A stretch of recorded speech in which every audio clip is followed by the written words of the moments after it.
Bring on the hype ha! Siguradong excited na ang Pinoy basketball fans sa pagdating ng ilang NBA stars sa bansa para sa FIBA Olympic Qualifiers. Ang players kaya ng Gilas, Pilipinas, excited din o nasisindak na? Alamin yan sa report ni Lynn Olivario. Maagang masusubukan ng Gilas Pilipinas sa FIBA Olympic Qualifying Tournament sa Hulyo. Ang unang kalaban ng koponan, France. Ang Les Bleus ang pang-5 sa world ranking ng FIBA, habang ang ating mga pambato, number 28. France is going to be really tough first game, and we'll have to be at our very best, and we have exactly no margin of error in that game. We'll have to play a great game to win it.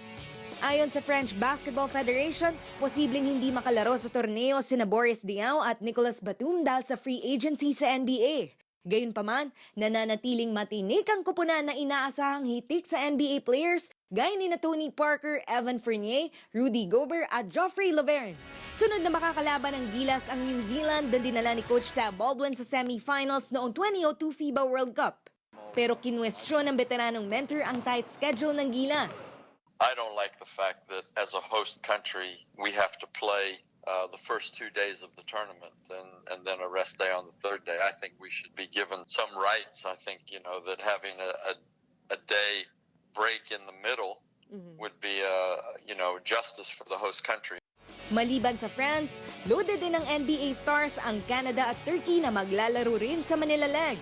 Kaya hiling ng marami, makuha ng Gilas ang Philam LA Lakers guard na si Jordan Clarkson.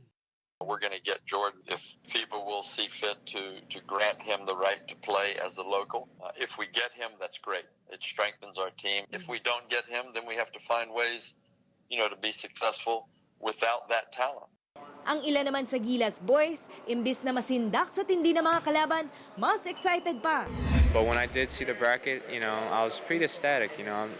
It feels good to, to be hosting here in this country, rightfully deserved. Dapat mo tingnan yun sa bright side eh. So, opportunity yan eh. Opportunity yun makakalaban mo yung malakas. Wala raw ilusyon ng koponan na magiging madali ang tournament. Pero gaya ng dati, tiwala lang daw ang kailangan. We have so much heart and we fight so hard that anything is possible. In a game, anything can happen. Walang imposible. Yung word nga imposible, sinasabi nga niya, I'm possible eh.